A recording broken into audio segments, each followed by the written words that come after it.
કચ્છ જિલ્લામાં મકર સંક્રાંતિના પર્વની ઉજવણીનો માહોલ માત્ર આકાશમાં પતંગો સુધી મર્યાદિત ન રહેતા ખાણીપીણીના બજારોમાં પણ ભારે ઉત્સાહ જોવા મળ્યો હતો। આ વર્ષે કચ્છવાસીઓએ ઉત્તરાયણ નિમિત્તે લાખો રૂપિયાનું ઊંધિયું અને અન્ય પકવાનો આરોગીને તહેવારની રંગેચંગે ઉજવણી કરી હતી।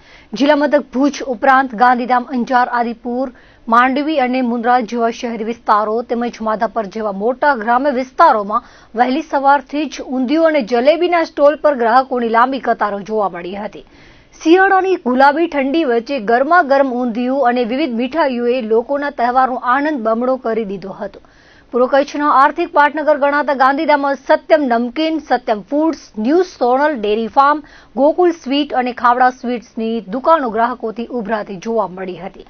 આદિપુરમાં પણ ખાવડા સ્વીટ સેન્ટર અને ખાવડા ટોપ સ્વીટ્સ પર સ્વાદપ્રિય લોકોની ભીડ જામી હતી। ભુજ શહેરમાં Khavda sweet and namkeens, Madhubelwada, Samrathal sweet, Kandoi Chhaganlal Motichand અને કંદોઈ વેલજી કારા જેવા જાણીતા સ્થળોએ ઊંધિયું ખરીદવા લોકો ઉમટી પડ્યા હતા।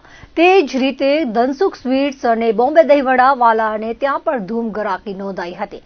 વિશેષ કરીને વર્ષમાં માત્ર ઉત્તરાયણના દિવસે જ ઊંધિયુંનો ખાસ સ્ટોલ શરૂ કરતા રસોઈયાને ત્યાં પણ લોકોએ સ્વાદની મજા માણી હતી। ઉત્તરાયણ એટલે માત્ર ઊંધિયું જ નહીં, પરંતુ ગુજરાતીઓની પરંપરાગત મીઠાઈઓ અને ફરસાણનો સમન્વય।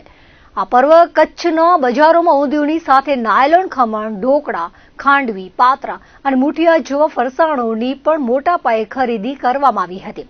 મીઠાઈમાં ખાસ કરીને કેસર જલેબી, ગાજરનો હલવો, મગદાળનો શીરો અને અખરોટ હલવા જેવી વાનગીઓનું વેચાણ આસમાને પહોંચ્યું હતું।